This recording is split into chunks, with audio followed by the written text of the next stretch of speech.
next we're going to have Eric Stewart, who is talking about the Permablitz. So. Oh.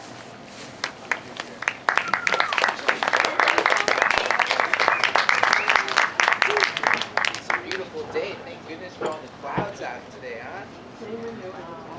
Well, I had a presentation, but I'm not going to be able to share it. So online later, I'll put it out there and you guys can check out. I had a lot of photos and videos of some of the past permablitz. So we're all here to learn about permaculture. One way that we can actively pursue permaculture is through Permablitz. This idea of coming together in community and converting either a backyard, a side yard, or a front yard into a permaculture garden. So one thing that I really want to push is the idea of having a permaculture design of your house beforehand. Even if it's a simple drawn out, okay, this is where this box is, this is where this tree is going to go. Really thinking and preparing your Permablitz beforehand is vital. I'm about to tell you. Hold on to your pants. It's coming. So what is a Permablitz? A Permablitz is a one-day event where a number of community will come together and blitz a house, just like I mentioned. They'll take a piece of property, whether it's a small backyard or a side yard or front yard, and they'll do whatever it comes down to the owner wants to do, basically. Usually what in the models in Australia where this originated from, you would have a permaculture designer come out and give you a design outlay of your house. And that's why I was mentioning it's really important to have that design before you go ahead and do the Permablitz. I've been to 12 Permablitzes in the past. I can kind of name a couple of them. One was in Clearwater with Jungle J. There was a one in Habitat for Humanity in Pasco. I've been to the Faith House down in St. Pete. They had a Permablitz. I've run a couple of Permablitzes at people's homes, also outside of community spaces. A lady in Newport Richey named Barbara. I've had my house been Permablitz. Nicole, Donna, these are all people you don't know. But I have pictures of the Permablitzes on a website. I have a website as well called Code Green Community. I've been making YouTube of Permablitzes for the past couple of years. I'm making a YouTube of this event as well. You guys want to spread this around and for everyone that's not a part of the Code Green community? Yeah, I have a flyer for you. So one thing is, when we talk about permaculture, we don't talk. I had a quote to use your money.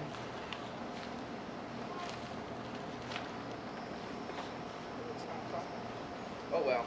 So what permaculture is about, it's a revolution disguised as organic gardening. Some people talk about permaculture as just gardening, but it's so much more.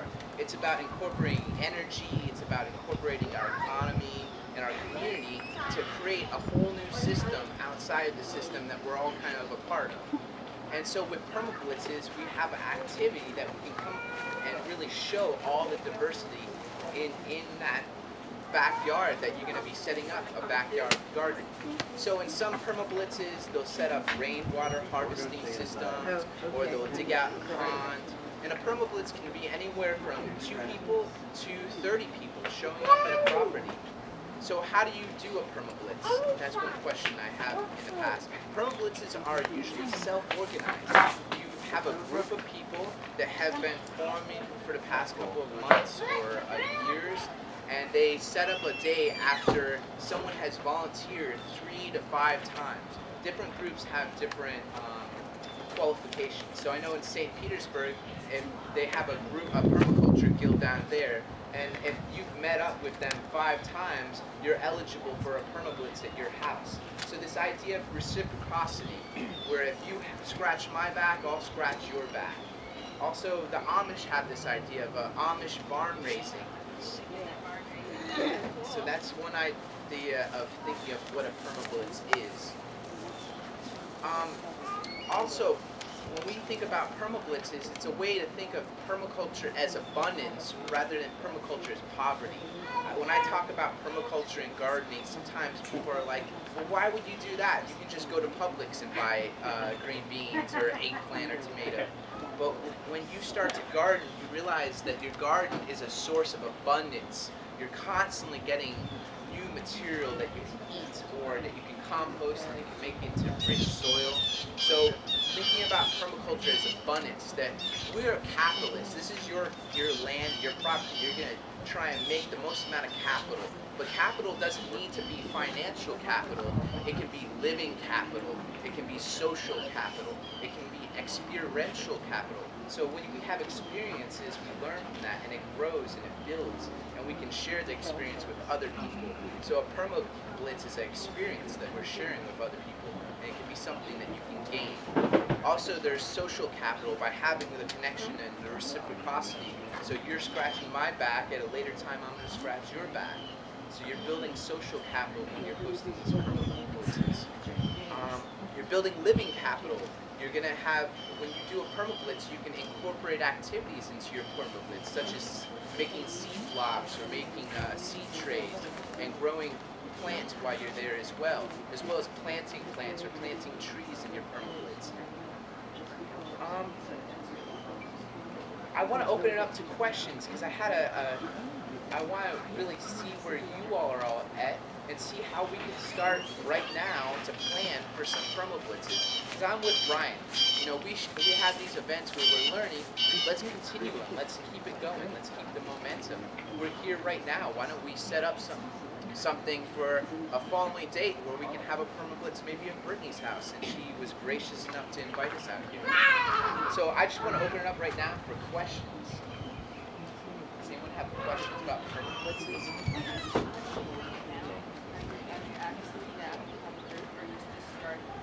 In Newport Richie, I have a group that I've been working with. It's kind of informal at the moment, and we've done a total of 12 permablitzes, and this is incorporating some other permablitzes I've been a part of.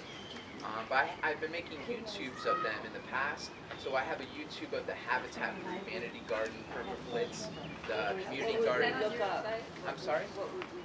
On the flyer that I gave you, there's a YouTube, and you can look at our YouTube series. There's 60 YouTubes, and there's maybe 5 or 6 of them are permablitzes.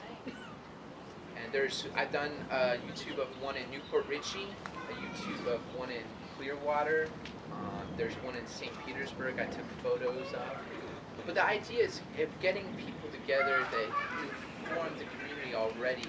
So forming the community is so important. And you can start that up by having like a book studying books about permaculture, or having a documentary, sharing a documentary. And so these permablitzes can originate out of your community that you form. But one way to kind of expedite it and make it easier for people is I made a website where people can connect and create a community online. So just sort of like what Brittany did, she just decided to volunteer her home and open it up for all of us to come out today. Permablitzes are kind of like that too. They self-organize themselves. Whoever needs a garden will kind of put it out to the community, whether it's a local community or an online community, and it will self-form. It's going to be up to the person that has the property, and also whether or not they have that reciprocity already built up. It's that social capital. So if you volunteer at a couple of places, you can use that social capital to get someone to come out to your garden. And this idea of, I don't really feel there needs to be a set in stone rules for a permablitz. It's whether or not you have that social capital already built up. So if you wanted your house done, if you had a couple of places that you volunteered at, you can contact them and they can come out to your property. But it's also a good idea to have a well-organized plan and design of your property beforehand as well. John? Eric, is part of a permablitz where you cover sod and weeds with cardboard, mulch and soil, so it's an instant garden? Is that a big part of it? Yeah, permablitzes I've been to, there's a number of different ways that they've done it. I've been to a permablitz. I could consider the permablitz at the All World Acres when we did the hugelkultur. We had a dozen people show up. And so there's different ways of doing it. You could do a hugelkultur. Is anyone familiar with hugelkultur? Okay, well, he was mentioning this idea of a sheet mulch, and that's basically what we have here. You have cardboard, and then you layer on brown material, which would be your hay or leaves, and then a green material, which could be seaweed or manures, and you layer that until you have 2 feet or more, and that will decompose in place, and that will create a sheet mulch. And so in permablitzes, they'll gather all the materials and have it ready, and then when the people arrive, they'll have set up areas where the sheet mulch will go over.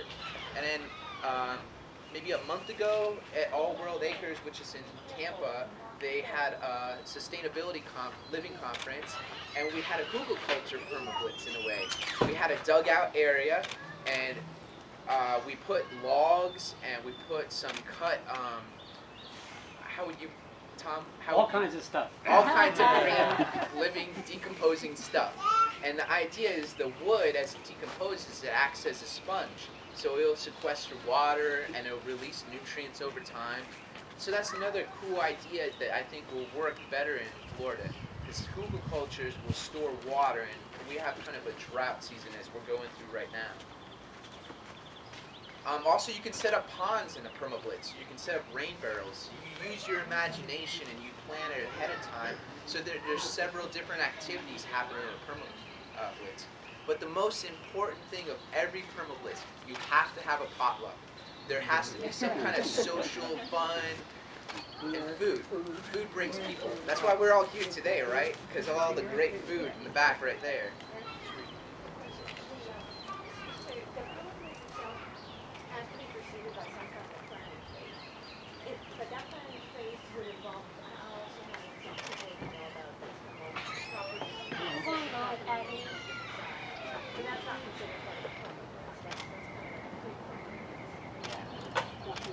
A design charrette, I think they call them. I've heard of them in the past.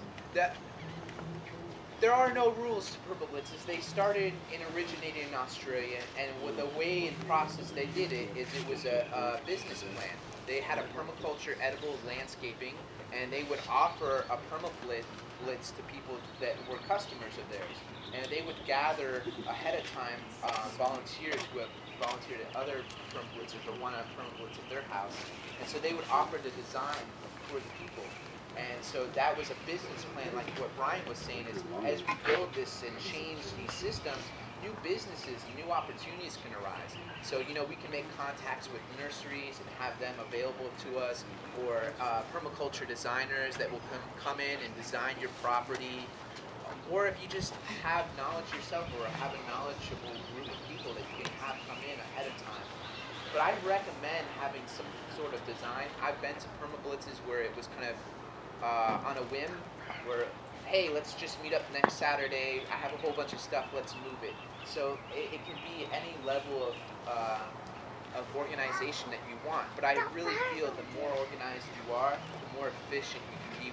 Because a lot of times you have 15 to 30 people showing up, and you want to give them a lot of opportunity to help out in as much time that they are going to be in the property. So laying out some different activities, like a rain barrel harvesting setup over there, and a sheet mulch over here, and a hugelkultur over there, that can really make your time more efficient with the amount of people that show up. And if you're ever going to do one, contact me and I'll come out and I'll video record it for you. I'm always interested in that. How many of you are in groups locally where you're at? Are there groups that you've formed or you meet up with on a regular basis? I really feel that that's important. You're a part of a group? What group are you a part of? That is awesome. So you guys meet up on a regular basis? Maybe this could be an idea, a concept to use.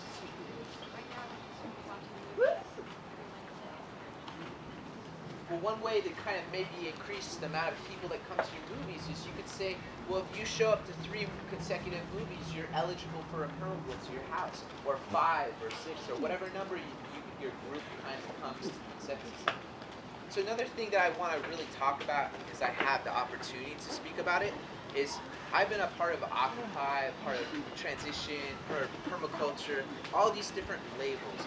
But one label I really would like to talk about is nonviolent resistance. We need a resistance right now. We need people to and get together and form community, because the forces that we are kind of facing, we could collapse. And if we don't have that community in place, if we don't have the networks of people that are self-organizing, it could be a really devastating thing to our community. And it could be a harsh thing. But if you have a core group of people that you're connecting with now, you can prepare for resisting against the industrial system that is kind of deteriorating our environment. Resisting against the GMOs is not as effective alone, but if you're with a group of people, you can start forming your own cooperative way of getting food. So you don't have to rely on Publix. You don't have to rely on these systems. And I just say that because I feel that permaculture is not just organic gardening. It is a revolution, and it's going to come from the grassroots. It's going to come from us all coming together and self-organizing. And thank you, Brittany, for having this event today. Do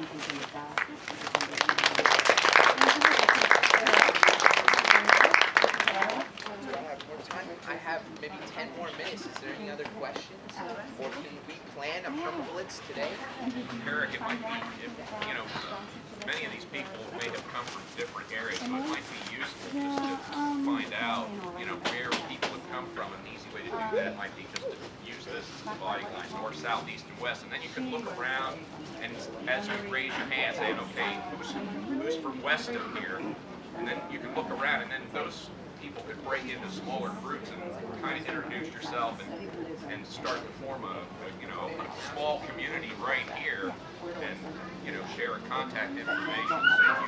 And then I would strongly recommend that you go to Eric's site at Code Green Community and put yourself on his map, because I think that's another way that you can find out by going to his site and finding out where other people are in the community that you can connect with. I'm all about using online as a tool that we can use to self-organize. So I use a lot of things called crowdsourcing, where hundreds of people can all participate.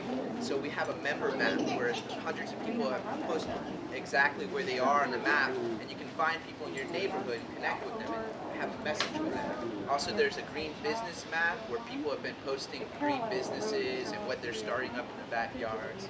Also, we just started up a fruit tree map where there's a place where you can place exactly where fruit trees are in your neighborhood. So you can find out if there's a lime tree in your neighborhood or a lemon tree. And it's all crowdsourced, it's all free. That's the great beauty of it. So let's break up. Maybe we should do county? Yeah, well, you can start with county. Okay, maybe Hillsborough County over there, Pinellas right here, and then Pasco over there. What about league? Maybe we could have Sarasota lead. Sarasota League. Go to Andy. Okay. And then I think we're breaking proceeding, getting out of the sun. we have 10 minutes, and then we can just kind of do that just so we can get contact information and maybe self-organize right here at this spot. Coming up. I don't even have to move.